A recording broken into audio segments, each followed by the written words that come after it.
Hey guys, how's it going? Hope you're all keeping well. Welcome back to my channel and welcome to my review for Halloween Ends. So I finally sat down and watched the movie.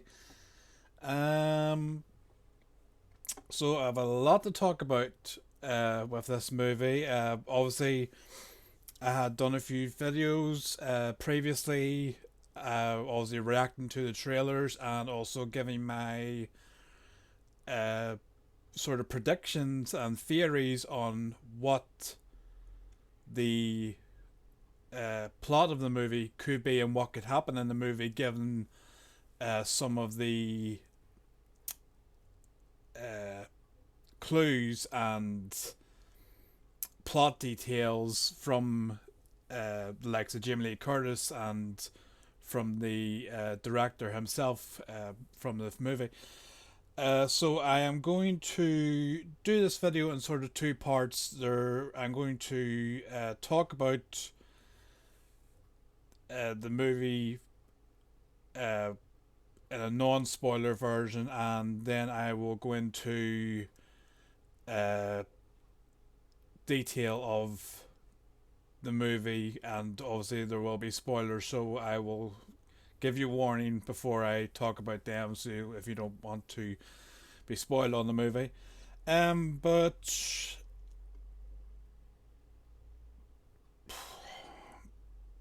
yeah, look, I'll start off and say that overall I didn't like this movie. Um,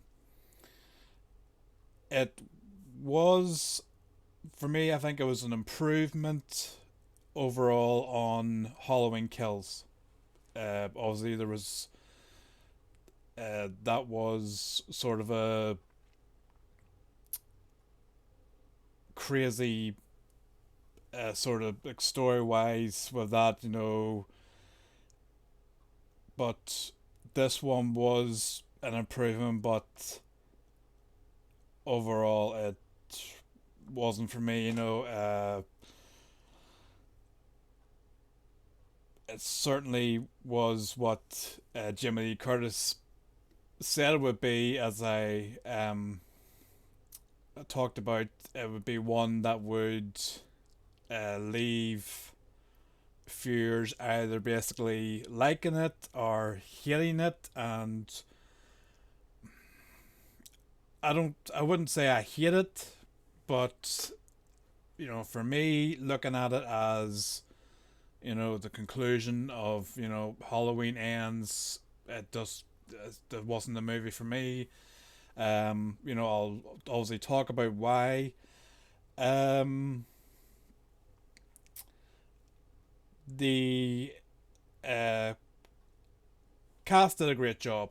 You know, I cannot fault their performances. We have a new character in the movie, played by Rohan Campbell. So let me just start off by saying that uh, he did a fantastic job in his role. His character, he uh, nailed it. Basically what his character was supposed to be in the movie, he uh, did a brilliant performance of that. So I cannot fault that. Um, Jamie Lee Curtis, it goes without saying, she always gives 100% to her roles. So, she's returning as Laurie, and it's a somewhat it's a good conclusion for her character. Obviously, this will be the final time that she will be playing the role of Laurie Strode, and it was the final time that Nick Castle would be uh, playing. Well, he was returning for the role of Michael Myers. So, uh, I'd say it is a good conclusion, and it's it's just not, as I say, I can't fault the performance, but for the movie itself, it's just not something that I was pleased with. Um, there is. It's difficult to try and talk about this without spoilers, but um, there is a interesting take to the movie. I'll say that. I'll not try to talk about anything, but there is an interesting take to the movie. There's an interesting direction that they go with, and as I said, you'll either love it and think, "All right, I didn't see that coming," but fair enough, it's new, or like myself, you'll say, "What the hell," you know. But it's it's hard to talk about what I think, but uh, overall, out of the three movies, obviously have Halloween 2018, Halloween Kills, and now Halloween Ends. I would say that Halloween 2018 is still my favorite of the three. It is a great sequel to the original Halloween, and this one, as I said, is more favored towards Halloween Kills, but um, I think just the way that that the movie goes, it wasn't what I expected for a conclusion. Um, as a horror movie, it definitely works. Uh, if it's its own movie, if it's not a direct sequel, if it's its own uh, movie, it works. It's the story is great. The sort of mythos of what they're trying to implement sort of works, but just as a Halloween movie, it doesn't work. So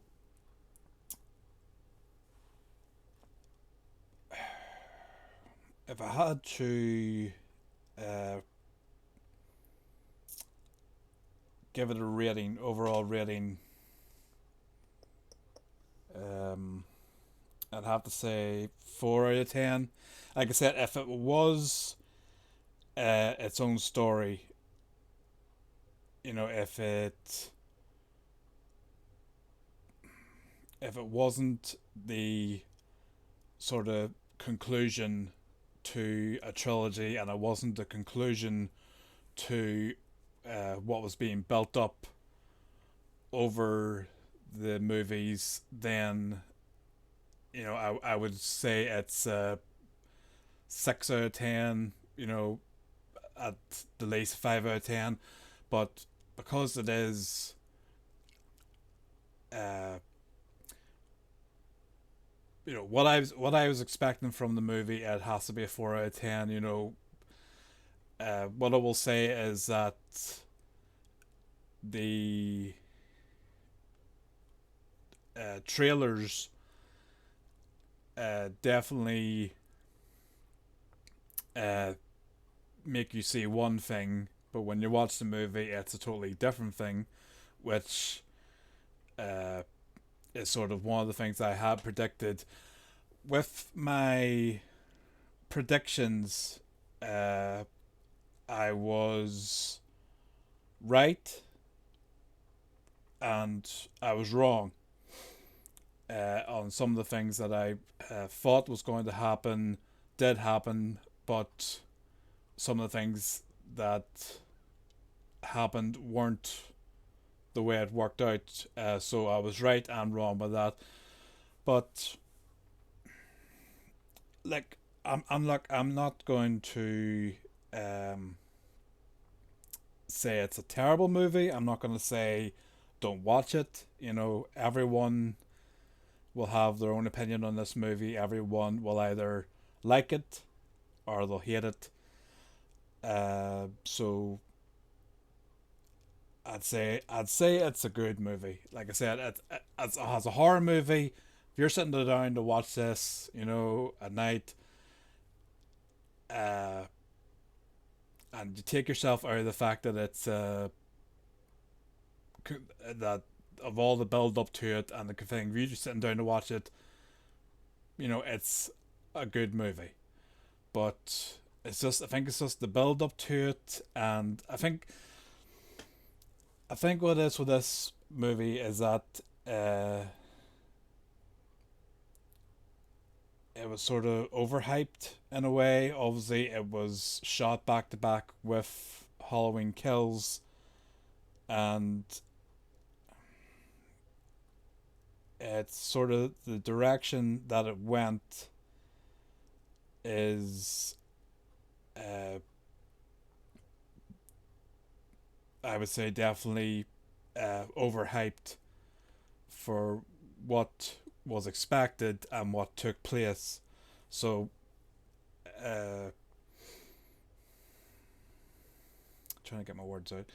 Uh, yeah, it's a good movie, but it's just not was expected, not what not what was advertised is what I'm trying to get at. But the uh, story overall is it's good. You know, there are parts of the movie where you will say like, okay, you know, let's see where this goes, and there will be uh, parts of the movie where you know you're wondering, you know, why, why would that happen? You know, would why would this character sort of be like that? And you know, there are certain sort of to expand on that, there are certain behaviors of the characters that sort of make no sense compared to the previous movies. Which is why I'm saying, you know, if it was a standalone movie, it would work. You know, if it was um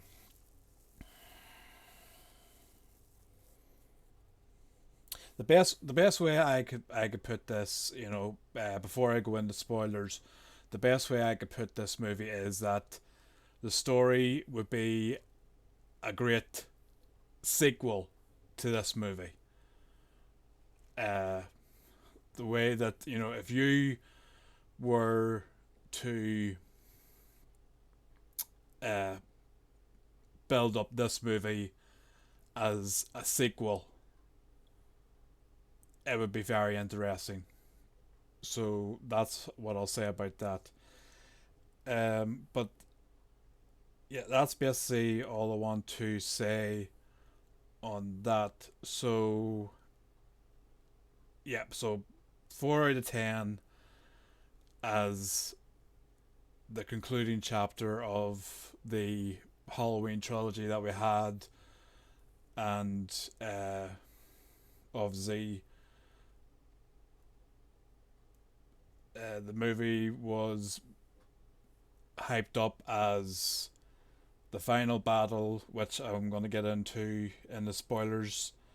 Uh, you know, 4 out of 10 is the best I can do with it. It certainly was, you know, a movie. Um, it wasn't a movie that, you know, that I was halfway through and thought, I just want to turn this off. It was a movie that, uh,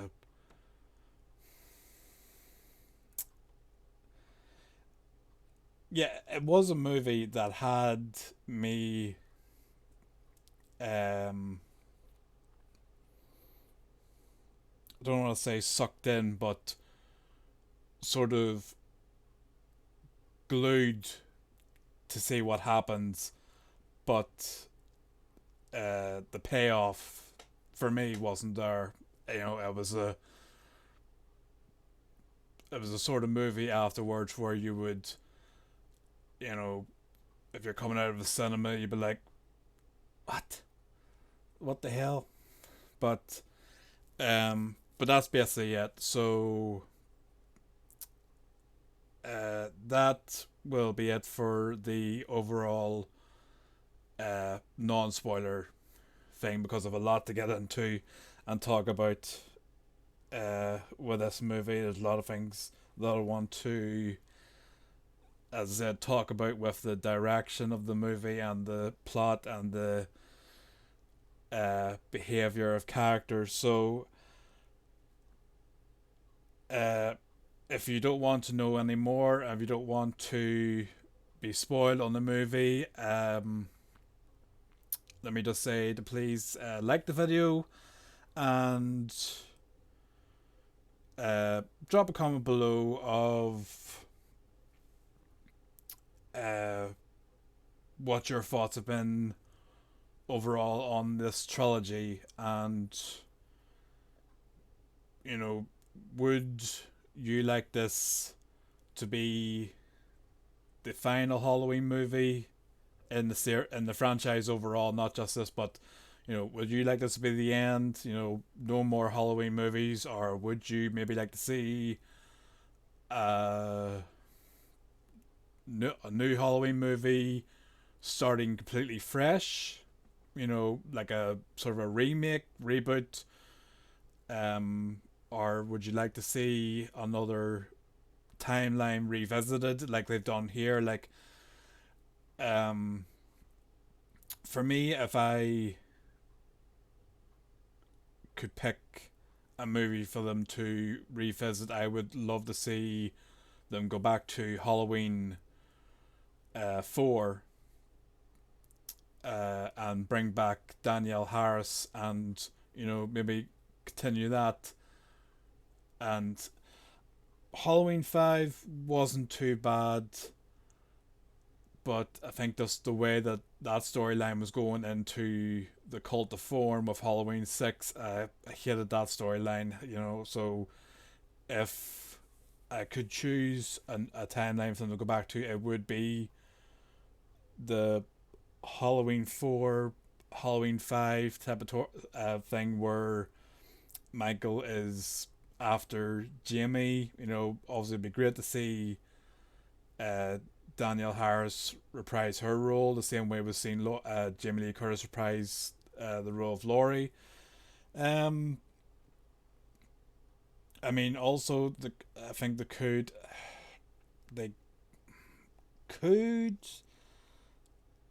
sort of return to the H2O timeline. Um, I know that would be difficult because again, you have Jimmy Lee Curtis in that timeline as well, but you know maybe you could pick it up from the point of view of her son from H2O and have that. But let me know yourself in the comments. What if there was another Halloween movie? What would you like to see? Would you like to see a completely fresh new idea, or would you like to see a previous timeline revisit? Would you even like to see another uh, Rob Zombie timeline movie come out? Obviously there was supposed to be a third movie from that. I think there was a script that was written centered around Laurie in, was it Smith's Grove or something like that. There is, if you Google, there is a script written for the movie, which is very entertaining. Like, it would have been itself a sort of entertaining conclusion to that franchise of the series. But anyway, subscribe to the channel and click the bell for notifications on more videos, and I will see you again. And if you want to stay on for me to go into detail on the spoiler section, I will see you in a few seconds. So take care. See you.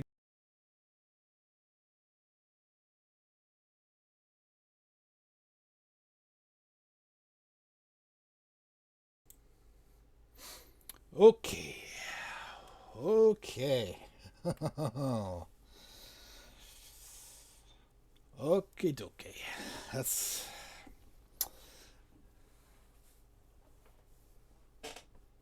Let's talk about Halloween End, shall we? Where do we start with this movie?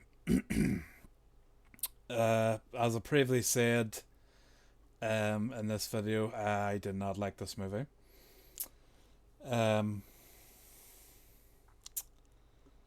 Basically, this movie has been built up for months, ever since the trailers come out, as the final fight, the final battle between Laurie Strode and Michael Myers. The first thing I would say is that I didn't even know Michael Myers was in this fucking movie. You know, I could be wrong, but I think Michael Myers spent more time appearing in Halloween 3 season of the Witch than he did in this movie. They take it in a completely different direction, and he basically is reduced to a cameo in a Halloween movie. It's like Tony Todd in the new Candyman movie. He's like appears, at the end of the movie. But obviously in this one he appears for a brief thing. So I'll go into details. So basically, as I had predicted, as I said, I was right and I was wrong with my predictions. What I predicted with this movie is that Michael was going to be killed off early because there was a time jump.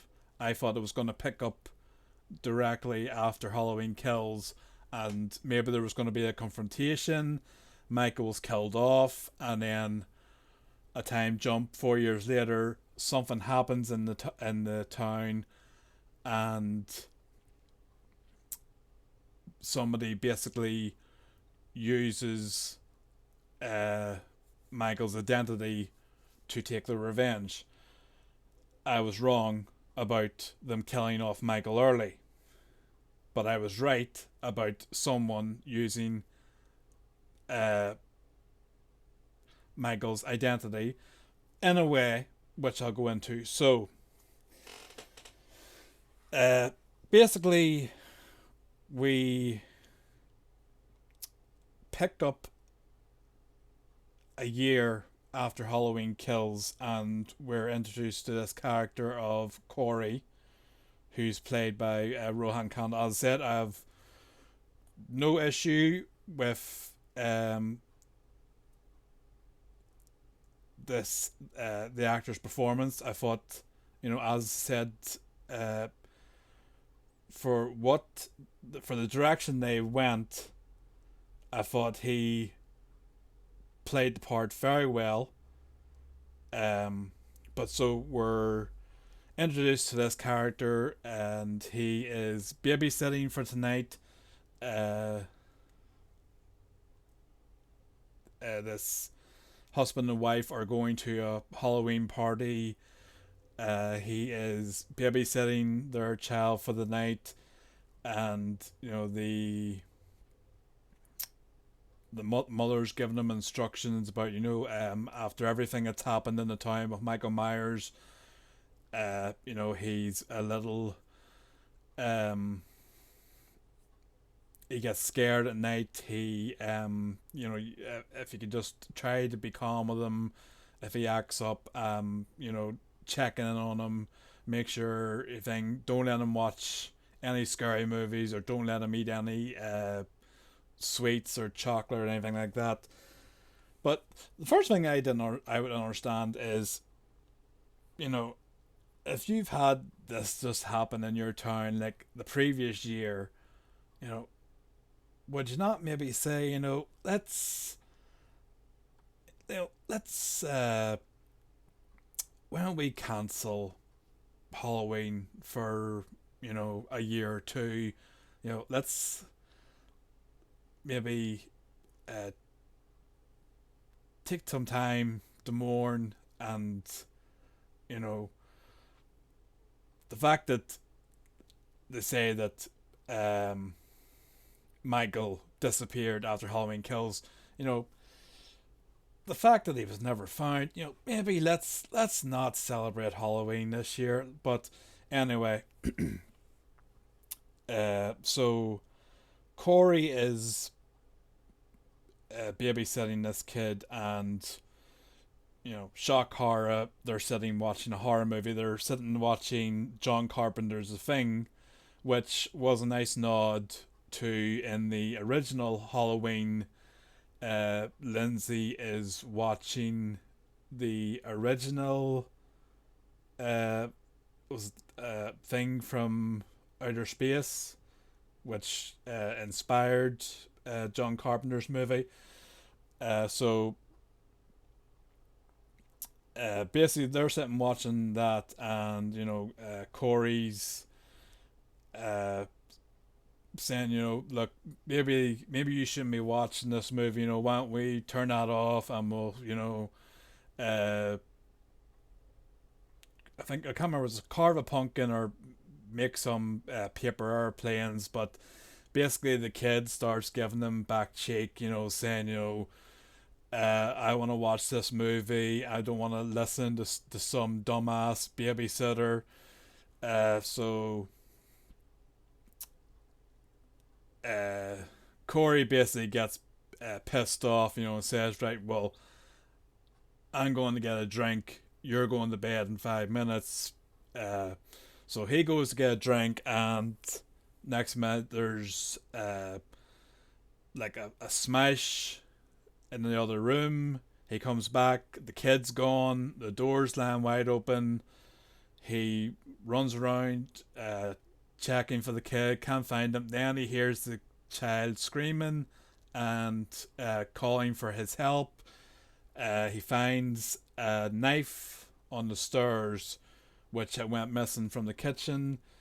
So he goes missing, goes into the attic, and the door slams shut. So basically, the kid was playing a joke on Corey, and he's mocking him, saying, Michael's gonna get you.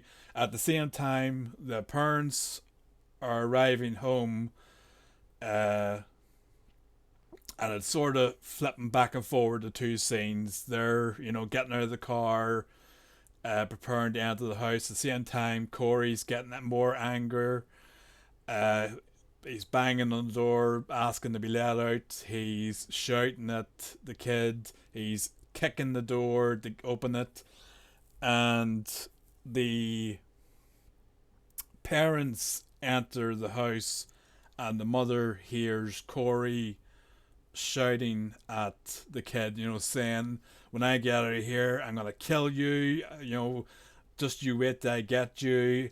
And the next minute, Corey boots the door open. The door knocks the kid back, and he goes flying over the banister and falls to his death. And the parents are, the mother's cradling the child in her arms. She looks up, sees Corey looking down. She's screaming at him, what have you done? And basically, then we cut to the title card, and we get a narration of uh, basically all the previous movies, which is read by Laurie. So basically, she is writing a memoir as her way of moving on. She says that after the events of Halloween Kills, uh, the Myers house was demolished. Nothing was built on its place. It was just demolished. It was left in tatters. So basically, I think if Myers has no home to go to, maybe he'll, I don't know, bugger off or something. But she has decided to move on with her life. She says that from the night he was recaptured in this new timeline, when he was recaptured after the original movie, he was confined for over 40 years, but at the same time, so was she, because she went into hiding and locked herself away. So she is breaking free in the same way that he broke free, and she wants to move on with her life. She is living with Allison now, her granddaughter. Allison has a new job working as a nurse, and they're basically talking about Halloween. Laurie's trying to convince her to go to a party with her friends, and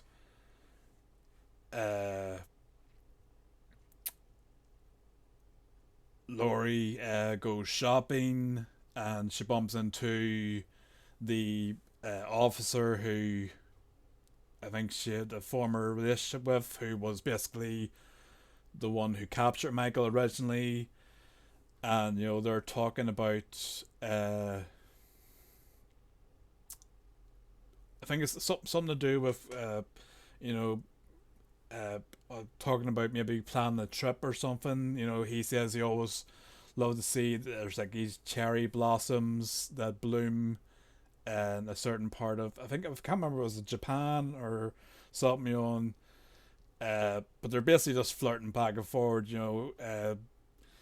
He says things at her, and she's like saying things. He's complimenting her, saying I like your hair, and she's like sort of blushing, saying, "Well, I just decided to cut it. Uh, you know, I don't like it myself, but thank you for your compliment." Blah blah. So, uh, Laurie basically leaves, and she gets confronted by this woman who is the sister of Laurie's neighbor, who was attacked in Halloween Kills, who was originally thought to be killed off, but she's still alive. She is confined to a wheelchair.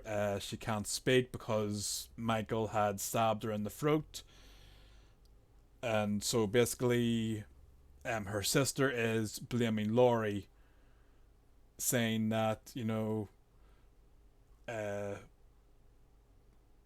it's her fault that Michael went on a rampage, that you persisted so much with Michael, you couldn't just move on, and he eventually broke free, and his rampage was down to you. So it's a bit stupid, to bring sort of that into the movie, saying that Laurie was at fault, because it is a recurring thing in the movie. There are others who blame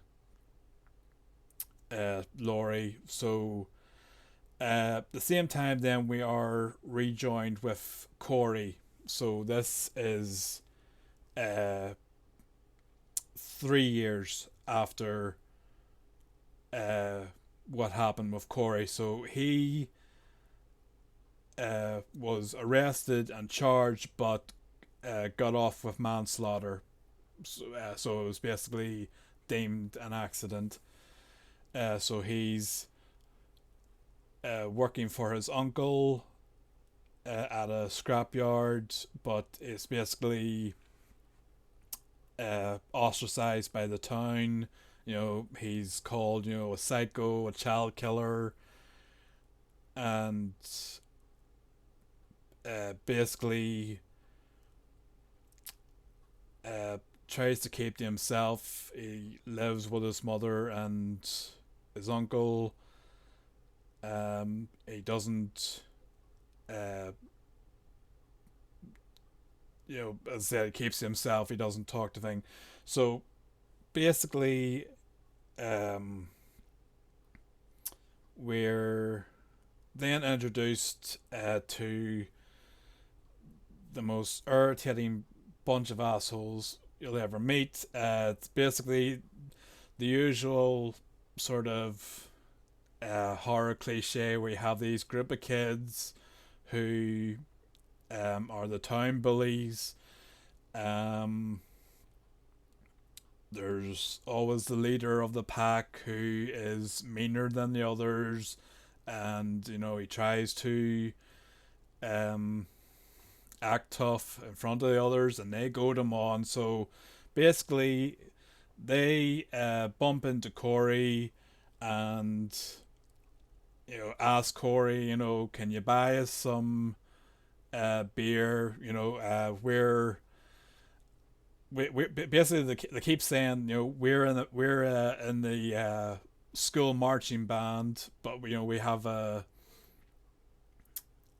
party to get to. Can you buy us some beer? So I don't know why that kept brought up. I think was basically was sort of trying to say maybe that uh, that anyone can be a bully. It doesn't have to be the popular people. It doesn't have to be uh, like the sports athlete or the popular person at school. It can be anyone. So these guys are saying, we're in a band. We're the school marching band. I'm the leader. He's a drummer. She's on the thing. But so basically, Corey says, no, he wants to leave, and then they recognize who he is and start, bullying him, saying, you know what you did, uh, you cheated the system, you got away with it, and basically, uh, you can see him, the anger building up in him. He's shaking, and he uh, crushes a glass bottle in his hand, and it looks as if he's about to fight them. So they knock him on his arse, and he cuts his hand open because he lands on the broken glass. The glass goes into his hand, his blood coming out of his hand, and then Laurie comes to his rescue, and they say, well, how fitting is this? We've got the psycho, and now we've got the freak show. So they're referring to Laurie as the freak show because of the horror thing. Uh, so she chases him off, but she says to Corey, let me take you to get some help for your hand, and she takes out a knife and says, you have to stand up for yourself. Do you want to do it or will I do it? Basically signaling, do you want to slash your tires? So he slashes the tires of the kids, and then Laurie takes him to the hospital where Allison works, and um, right away I noticed as soon as basically Allison sees him, there's like a spark. She's constantly smiling at him. Uh, the doctor is stitching up his hand and asking Corey, how did this happen? Corey's telling him that he, tripped and fell at work, and she's ignoring the doctor asking her to get this and clean this up. And, so basically it's like love at first sight for Allison. And we find out that she is trying to get a promotion at work, but the Dr. Mathis, I think, who was mentioned in a previous Halloween movie, but he is always talking down to her. He's giving her extra work to do, and basically, compared to her co-worker, he's always more strict with her.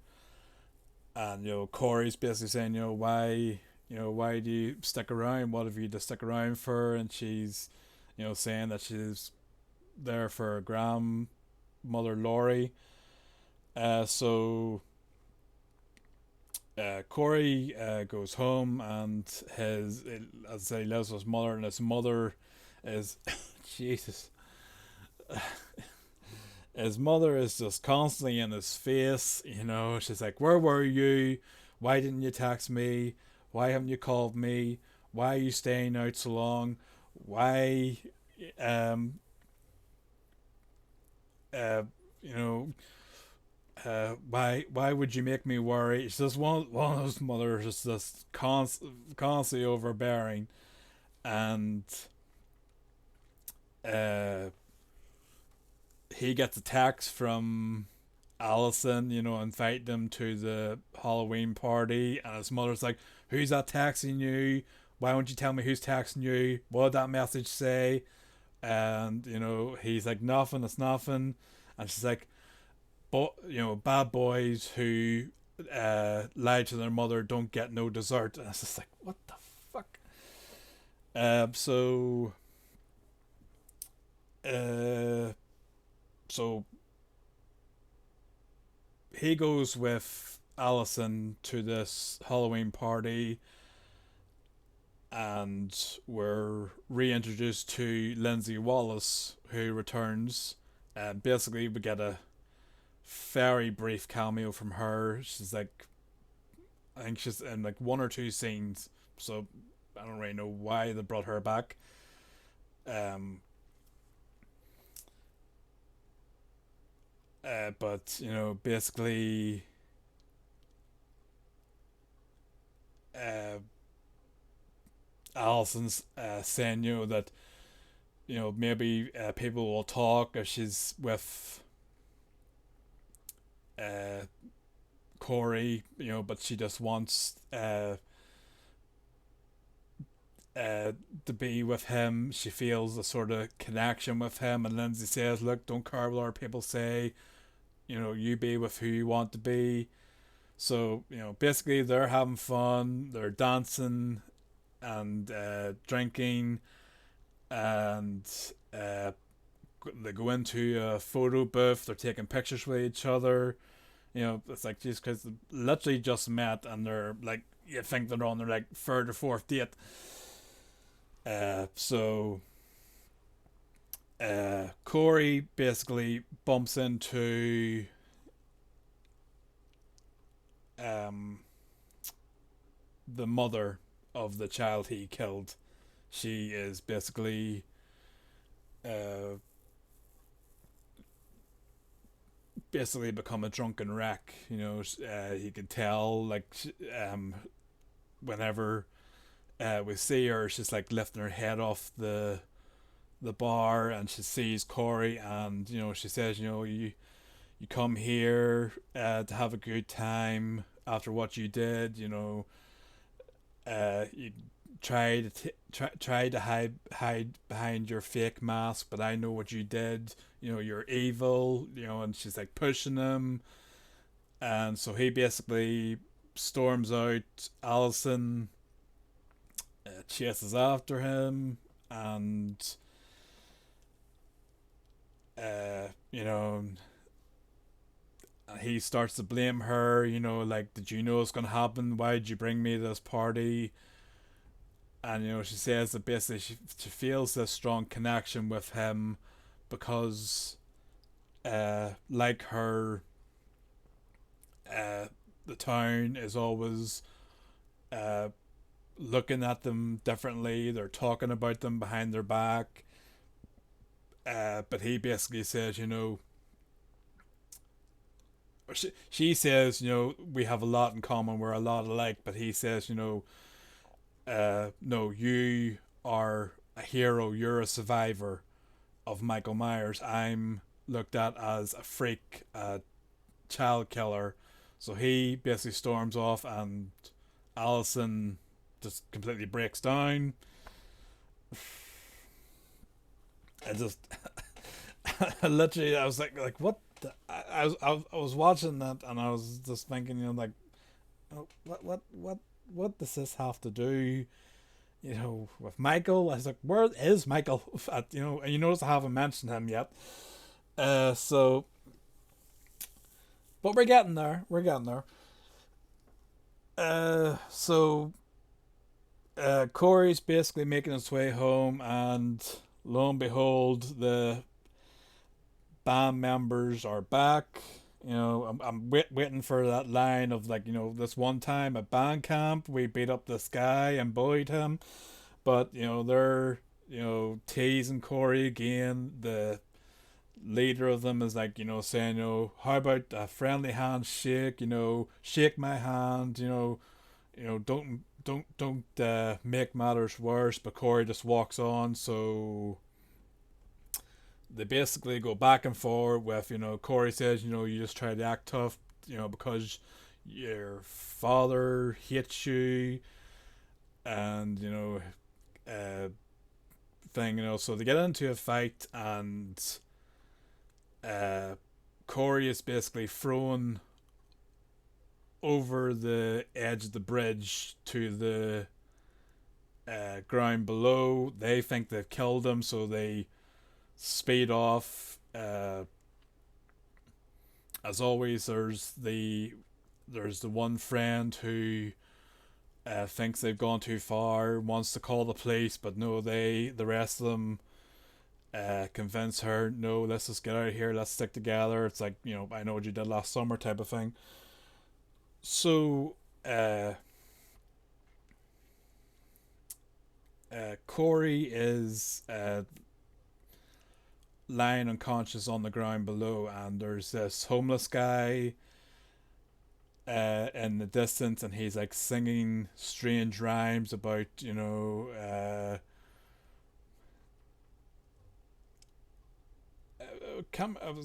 something about the boogeyman or something. But the next minute, Corey is dragged away by this unseen figure, and he's dragged into the sewers. I thought I was watching Pennywise for a moment. But this is then one of the scenes where the movie takes a complete turn in direction, and it makes you go, what the fuck? So Corey wakes up in the sewers, and he's looking around, asking hello, and he's trying to find a way out, and the next minute he is grabbed by Michael, who's hiding in the sewers. And you think he's going, Michael's, he grabs Corey close, so Corey's like face to face with him. You think he's going to either snap Corey's neck, or he's going to basically kill him. But he looks into Corey's eyes, and then there is a flashback of Corey killing the kid, and the scene of Corey's anger building up at when the bullies were teasing him, and Michael lets him go. Michael lets him go.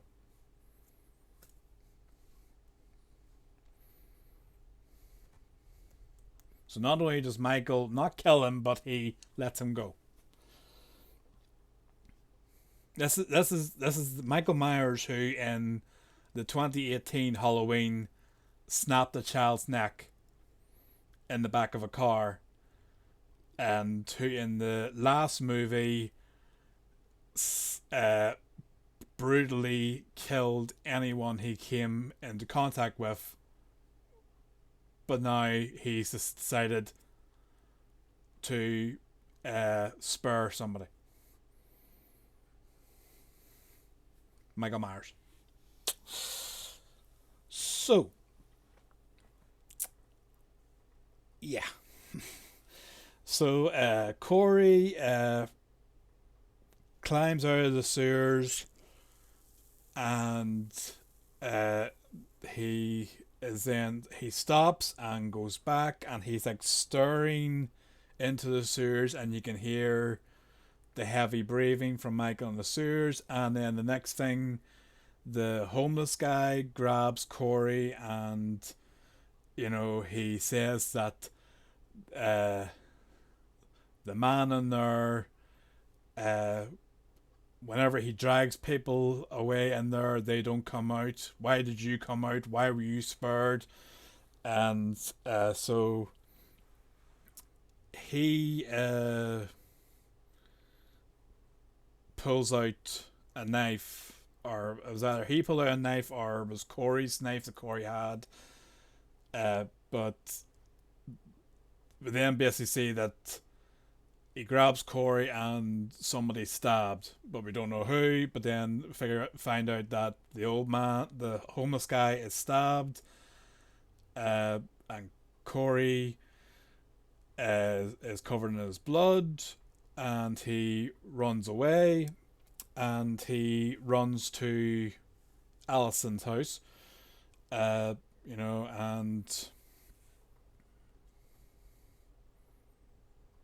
no, sorry, sorry, that's later in the movie.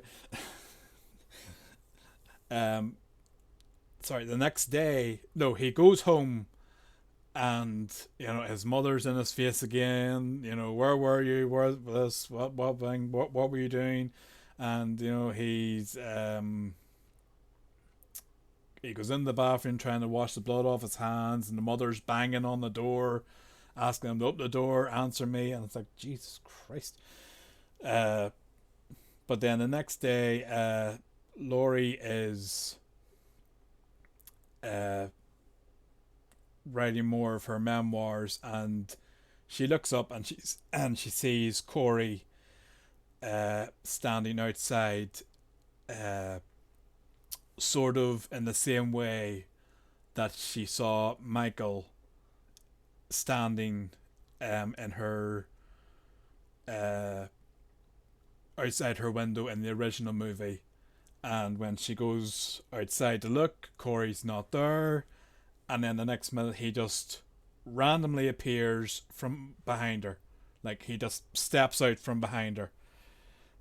And he says, I'm sorry, I was looking for Allison. And Allison comes out, and he asks her, I need to talk to you, can we go for a walk? But so they go for a walk, but you notice that Laurie's getting a strange feeling. She's watching him, and something's, she's noticing something. So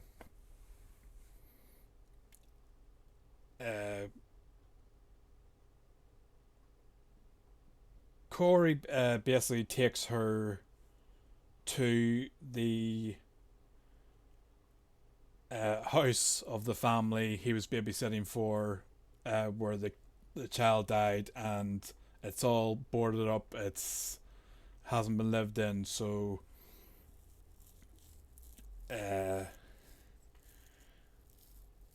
he tells her that he killed someone, and she just doesn't react. So if I don't know if he was telling her he killed the homeless man, and she was taking it as he was talking about he killed the child, because they were in that house, and he's like kneeling where the child died. So I don't know where she understood that, but basically in this movie, Allison is a fucking idiot, and I'll explain why as I go further into this. But compared to the last movie and everything that happened, Allison's character is just completely fucking, you know, as I said before, you're wondering in this one, what the fuck, why is this character behavior like this? But so they're basically an item now, and uh, they go and to this cafe or diner for a drink, and again they're talking about, why don't you just leave Haddonfield? You know, do you feel that he's saying, do you feel that uh, that your grandmother uh, is basically trying to uh,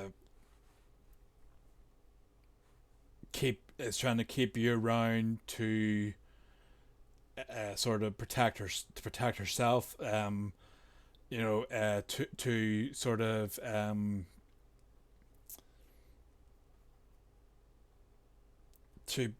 basically to make up for where she failed, losing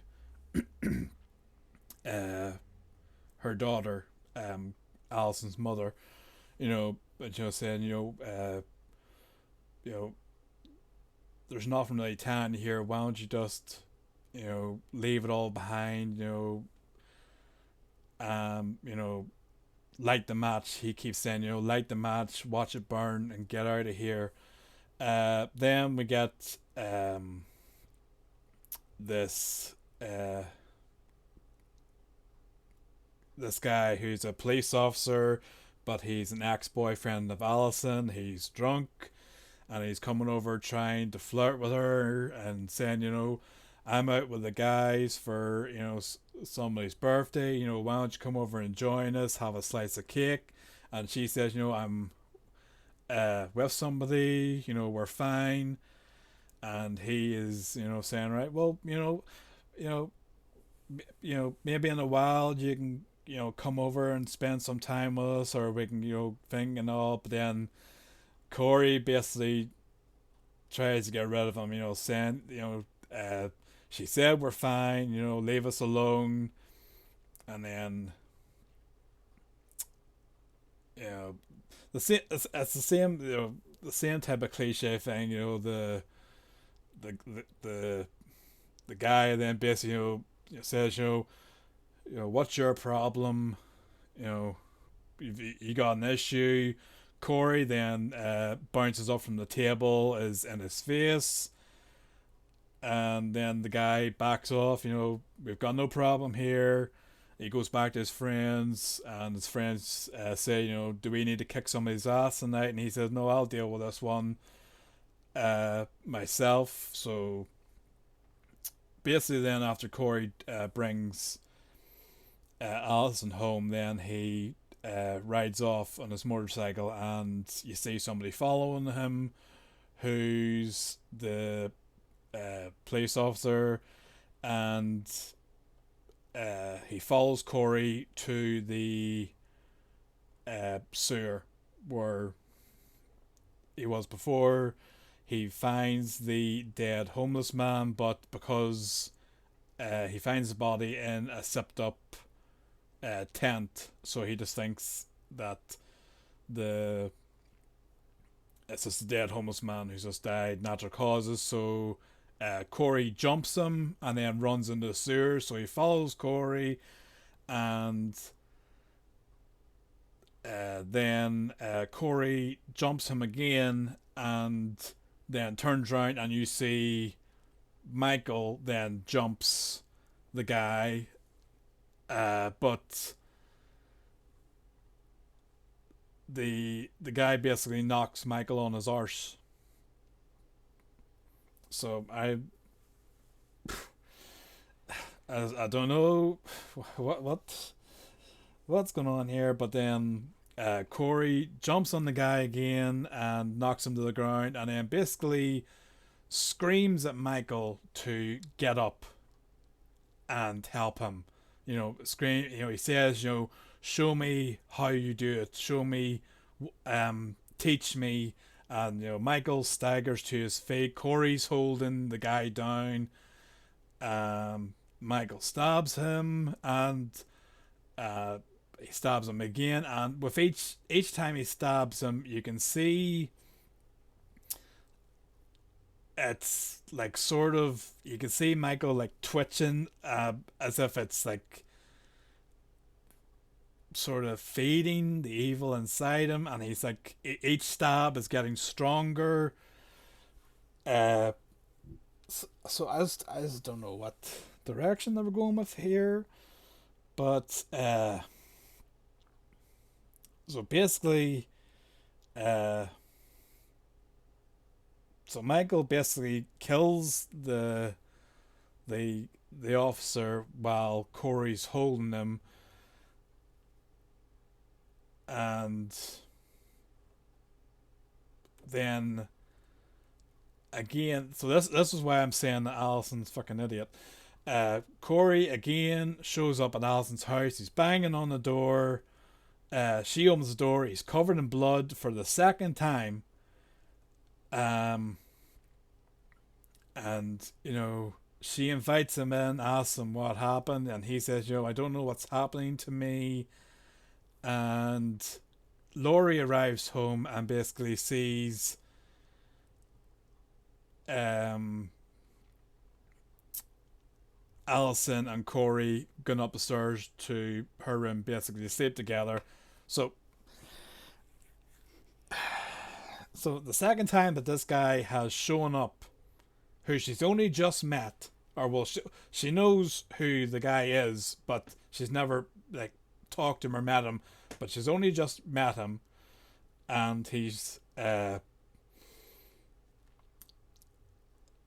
someone who has taken a life before, accidentally, and is showing up at her place twice, either cut, bruised, or covered in blood, and now she's taking up the stairs to sleep with him,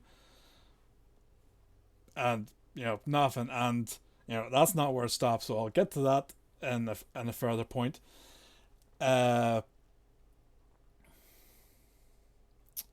So the next day, we're back with Allison, and we find out that Allison didn't get the promotion, her co-worker did, and she notices that the doctor and the co-worker are getting very close. So she basically realizes that basically her co-worker slept with the doctor to get the promotion. So like she slams all these like patient files down on the desk and storms out. And then that evening, we're at the doctor's house, and the co-workers there, and he says, why don't you go take a shower, freshen up? I'll get the champagne, and we can celebrate your promotion thing. And also she goes to have a shower, and there's a present on the bed saying, congrats on the promotion. That's a new dress for her. And she goes to have a shower, but she hears all this smashing and noise come from outside. And she goes outside, and uh, Corey, uh, wearing a mask, is stabbing the doctor to death. Uh, so basically, Corey's gone off the fucking deep end. So she runs inside and locks him out of the house, and starts to uh, phone the police. But next minute, Michael shows up behind her, and lifts basically does the the original Halloween thing where he pins him up against the wall and then stabs him, and they're there pinned to the wall with a knife, and he's like looking sideways at them. So now we have Michael teaming up with Corey. What the fuck have they done to this character? We now have Michael Myers fucking fucking teaming up with this fucking kid to kill people. Oh dear God. Uh so um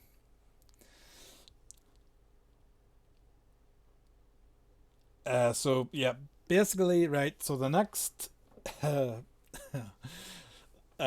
morning, then we find Corey, and he wakes up in the house. So he's obviously squatting in that house now. The house where the child died. And we hear this banging behind him, and he thinks it's Allison, knocking something over, but he turns around, and it's basically uh, Laurie in like a rocking chair, and she's like swinging back and forward. You can hear like the chair banging off the floor, and she basically talks to him and says, do you know that there's like two types of evil in this world? There's like the evil that is on the outside. You see it every day, and then but there's another evil. It's the evil that's inside all of us, and the thing. And basically, uh, she tries to say, I can get you help. So basically, uh, she because there's another scene with Lindsay Wallace where Laurie says that she can see the same type of darkness in Corey's eyes that she seen in Michael's eyes the first time she looked at him. So basically, she's saying, to Corey, she can get him help now before things go too far, and he is blaming her again. He's saying, that she started this. She came into his life. She, because she give him the knife that time to slash the tires and stand up to the bush. She gave him this confidence or power to go down this road. So she basically tells him, stay away from Allison. He says, if I can't have her, no one will. Uh, because you're keeping her as like a project because of because you failed your own daughter thing. So then he turns around and Laurie is gone. Then so later he phones Allison and says, we need to get out of Haddonfield. Uh, your grandmother is trying to kill me. She says she wants to kill me. She doesn't trust me. And uh, basically then Allison goes to meet him, and they're up on the roof of this building. I think it's like a radio studio or something, but they're on there, and uh, he he keeps pointing to this like radio tower and saying that after what happened with the child, he always came up here. He felt drawn uh, to this tower, like it was calling to him. And again, he's like talking to Allison, saying, we need to leave. We should get away from here. So they jump down, and then the DJ of the place comes out, and he's talking down to Corey, saying, I know what you've done. And then same with Allison, and saying that Allison is her family's like a curse because of like Michael. So Allison basically says, what, fuck it, let's do it. Let's leave Haddonfield. Let's get out of here. Um, I'll go home and pack. Let's leave. And so at the same time, Laurie goes to meet Corey's mother, and basically then Corey's mother is then again blaming Laurie for everything that's happened. She says that because your boogeyman disappeared, this town needed a new uh, a new shape of evil to blame, and that's why she says that this town turned on her son. So again, they're like blaming Laurie. So it's just stupid. So she goes home, and Allison's packing, and Laurie tries to tell her, you know, about Corey, and she sees the darkness. And again, this is why I can't understand Allison's character, because she basically says that she doesn't believe Laurie, and she says that everything that Laurie is saying is bullshit, and that she can't move on with her life and that thing. So it's, and she then blames Laurie and says that she's lost her friends, she's lost her parents because of Laurie and her obsession with Michael. I mean, oh dear Lord, what the fuck? So basically, it's like a complete 180 of what her character was in Halloween and Halloween Kills. So now she's just like so fucking loved up with Corey, who she's only just met. It's like love at first sight, and she doesn't want to hear any bad news about him. She won't hear anything negative. She uh you know she was in Halloween Kills, she was so connected to Laurie, and now all of a sudden you know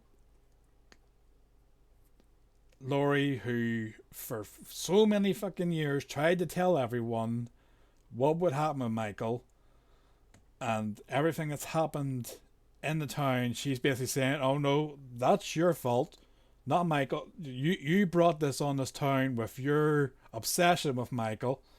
You know, because the DJ the DJ says that Laurie basically uh,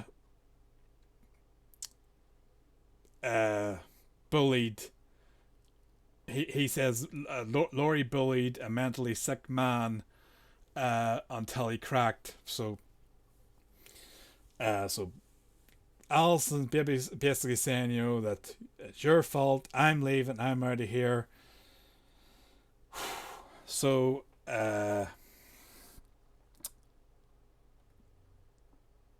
this next scene is then where the movie just goes just down even further in my estimation.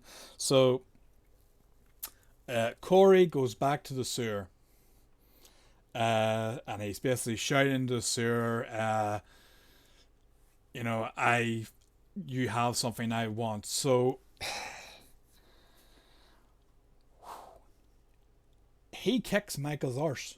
You see him grappling with Michael, and the next minute he knocks Michael on his arse. He's on top of him. He's pinned Michael to the ground. You know, rips the mask off his face and says, you know, you're not this big serial killer. You're not this this unstoppable force. You're just a man in a mask. And he storms out with the mask, and Michael's left lying there. But then he sits up before the scene cuts. But what the fuck? They basically, you know, in Halloween Kills, Michael was this fucking unstoppable force that cut through everything. You know, he got shot, stabbed, kicked, punched, everything, and still got up and still took apart everyone. But now he's getting overpowered by this kid. Well, I say kid, he's like 21, I think he says in the movie. He's like 21, 22. And he's getting knocked on his arse, pinned to the fucking floor. But anyway, he uh, uh, Corey in full Michael Myers attire now. He's suited and booted. He's got the mask. He's now got his own set of overalls. He kills the DJ. He kills his mother. And he kills the bullies because he carves Psycho on the kid's car, and then they chase him to the scrapyard where he works, and he basically brutally kills all of them. And he kills his uncle too. Or no, his uncle is accidentally shot by the bully who's trying to shoot Corey. So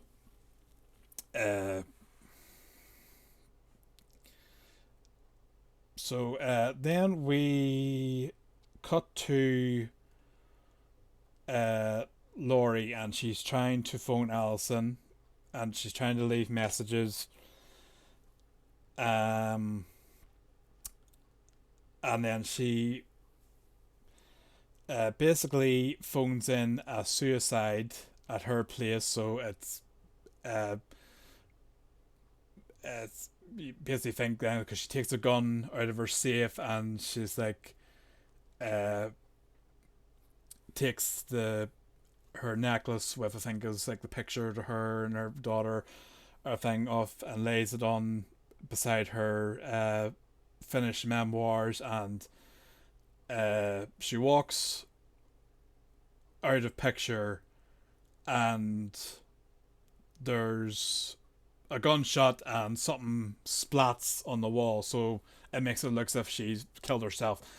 And then the next minute is the scene we got from the trailer, where the door, Michael, but not Michael, Corey, pushes the door open, and she's pointing a gun at him and says, you know, did you really think I was going to kill myself? She shoots him several times, and he falls, ironically, over the banister and to the ground.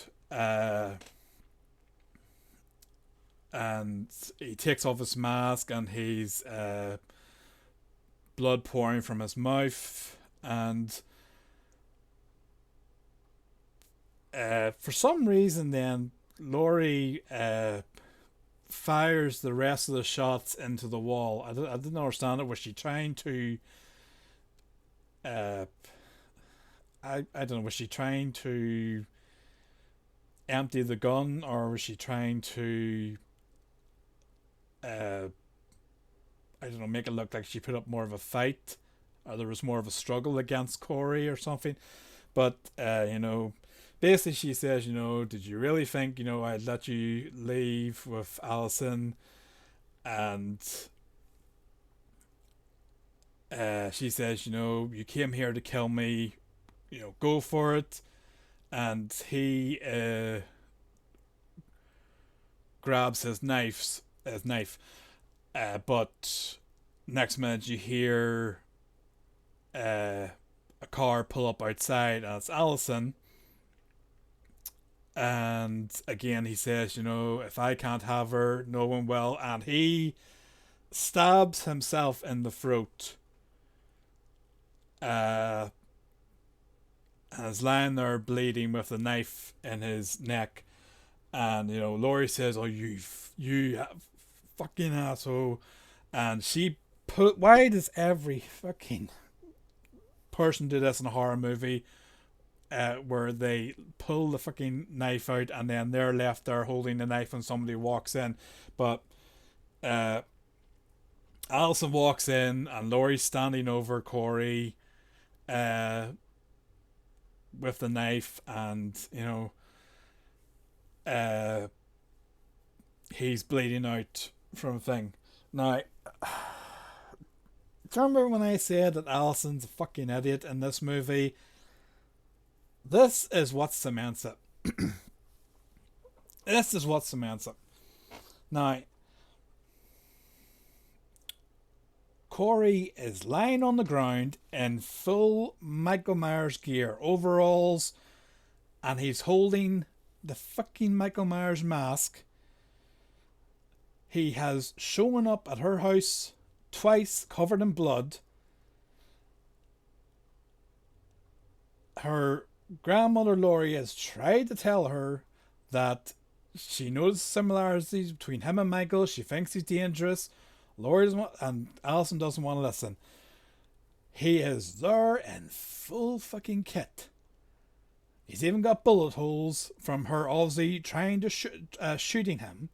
And because Laurie stood there with a fucking knife in her hand, Allison goes in on her. She fucking goes in on her. She screams at Laurie, you know, what have you done? You fucking did all this. You've killed him. Fucking thing. Could you be any more fucking stupid? I mean, do you need the fucking painted in fucking big letters for the connection in your brain to go off? But no, she won't listen. Laurie is trying to explain. She won't fucking listen. She storms out of the house. Blah blah blah. And fucking good riddance to her. But so Laurie then basically drops the knife, and she collapses to the floor, crying. But then you notice that the back door is open, and we hear these footsteps, and this hand grabs the mask, and then uh,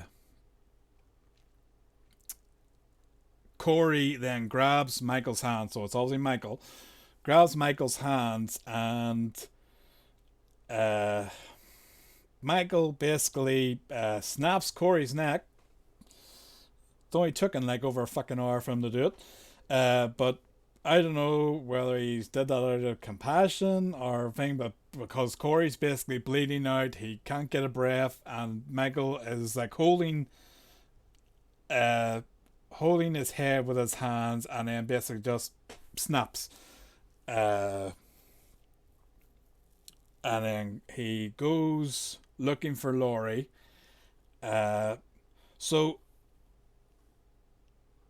so this is basically it. I would dare say we have about 10 minutes left of this movie, and we are finally getting the final battle, the final fight, with 10 minutes to go. The final fight. Final fight. Final fight. I would dare say that Jose Aldo lasted longer against Conor McGregor than this fucking fight. Basically, Michael finds her and he throws her over a kitchen counter and smacks her head into a glass cabinet.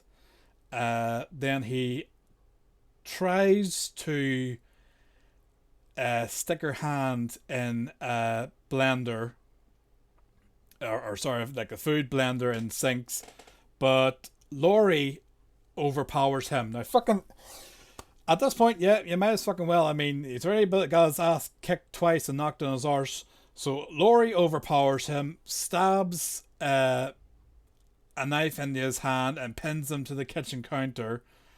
And then he tries to swipe at her with his other hand, but she stabs a knife through that and then pins that to the kitchen counter, and then throws a kitchen cabinet on top of him. So he's basically pinned to the kitchen cabinet. He ain't going nowhere. He ain't moving. And Laurie basically stabs him in the chest and takes off his mask, and we don't see his face, but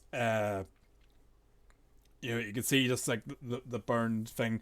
But she basically says, I've tried hiding from you, I've tried pursuing you, I've even tried forgiving you, now it's time for you to die. And we get then another flashback of basically their history of the original Halloween 2018 thing. Not even a single fucking mention of her daughter Karen. Not even that, this is for my daughter or this is for that. She basically just cuts his throat open and he starts to bleed out. Then he basically rips his hand free, and grabs her by the throat, and you have the usual Halloween theme playing, and she says, "Do it, just do it." And he's choking her, and she's losing consciousness, but then finally, character redemption. Somebody's just fucking realised, oh shit, hold on a minute. Allison, who had recently received a phone call from the officer from the previous movie, Hawkins, says, "Where's Laurie? We received a suicide report coming from her address." So she fucking appears, grabs Michael's arm and snaps it and breaks his arm. I don't even think. I think did Michael even get a fucking shot in this movie? Barring the one kill. But so then Laurie takes his arm and slices his wrist open, so Michael just completely bleeds out and bleeds to death. And that's it. He dead. He done. That's it. Boom. Uh, the police arrive and Laurie says, Michael's Michael's dead, and Allison says, not dead enough. So uh, Hawkins says, let's finish this. So they uh, take Michael's body and tie it to the roof of the car, and there's there's police officers saying let's get this going. And then there's one saying we can't do this, but then the sheriff from the previous movie, he shows up and says, or the police officer says to him, this isn't right, we don't do this, and he says tonight we do this. So basically they drive Michael's body to the scrapyard, and the whole town follows them. It's like a big long like funeral escort, and everybody basically goes to the scrapyard, and Laurie pushes Michael's body into like a scrap grinder, and his body just basically gets turned into mince. So that's it. He did. There's no fucking there's no comeback. There's no second jolt of life. That's it. He is mincemeat. And then basically we just get another narration from Laurie saying that wounds will heal, and although Michael's tyranny is gone, you can't kill evil, because evil will always just take another shape. And Michael's mask is sitting at the table, so I don't know if there was like a little tease in that or something. But Allison sticks to her plan, and she packs up and leaves Haddonfield, and the last scene is basically just Laurie and the Hawkins again talking about the fucking cherry blossoms, and that's it. Just cuts the credits, done. So that's Halloween ends. And I think Michael Myers was on screen about 5 minutes,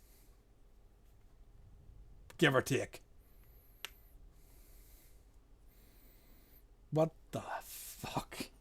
And as I said, you either love it or you hate it.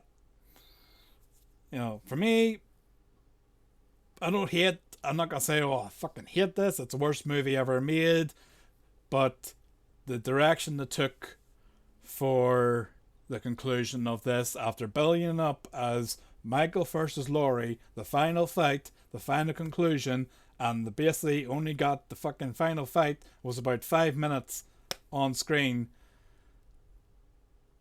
it was bad. So basically, like I said, if this was a standalone movie, or if it, if you told me, if you said, we're thinking of a sequel to Halloween Ends, what if, this guy accidentally kills a kid, and he gets off a manslaughter, it's accidental, but then he's ostracized by the town, and basically then everyone points fingers at him, and they bully him, and he's starting to show signs of aggression, he's starting to show signs of Michael. he's twisted, he goes down a dark path, and he basically falls in the thing. You can say, all right, that's an interesting idea. It's new, it's fresh. That's fine. You don't use that for this movie. Not for the fucking final conclusion of a story that's been built up as Michael um, and Laurie. Like, we barely seen Laurie in Halloween Kills, and in this movie, we barely see fucking Michael. And when we do see Michael, he's getting his arse kicked from fucking left, right, and center. So I don't know.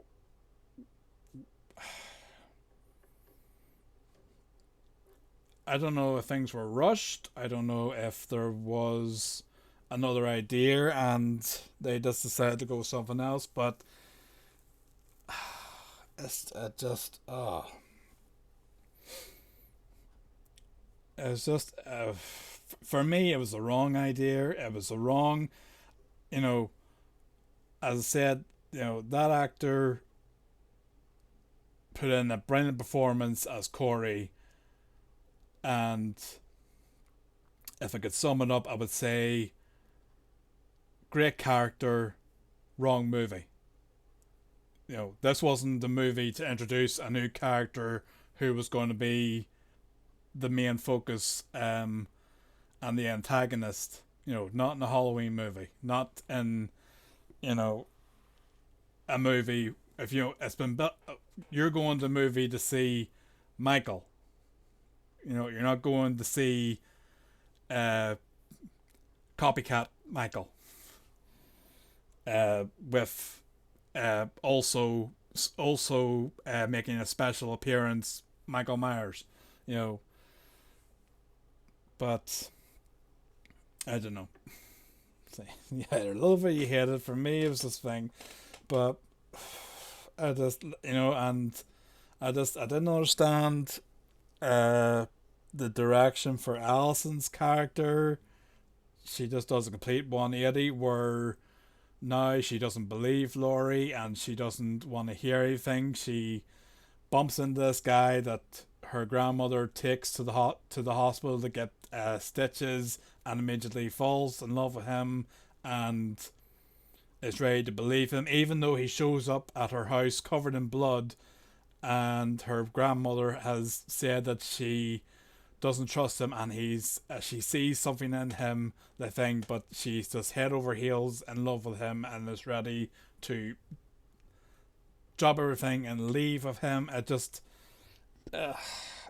didn't work. But anyway, look, I've effectively talked enough, but as I said, I stick with my rating, 4 out of 10. It just wasn't a good conclusion to the movie. And as I said before, I'm not saying don't watch this movie. I'm not saying this is the worst movie ever made. I'm not saying that that the cast did a terrible job. They all did, even with Allison's character did a 180. The girl, I can't remember the actress's name, but she did a great job as Allison. For the way she portrayed as basically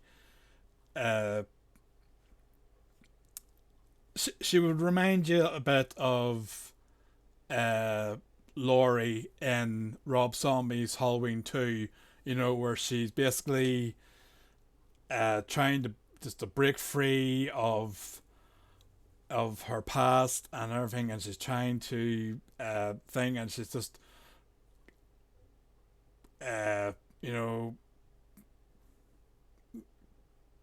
basically giving two fingers up to the world and saying fuck you, I want to do this.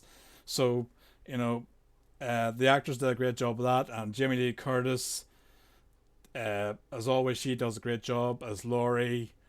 It is I suppose in a way it's a good conclusion for her character. She survives. She finally defeats Michael, and now she officially can move on. So it's I suppose it's sad to see Jamie Lee Curtis finally hang up uh, the role. Um, and like again, I said like the guy uh, Campbell who did Corey uh, did a great performance uh,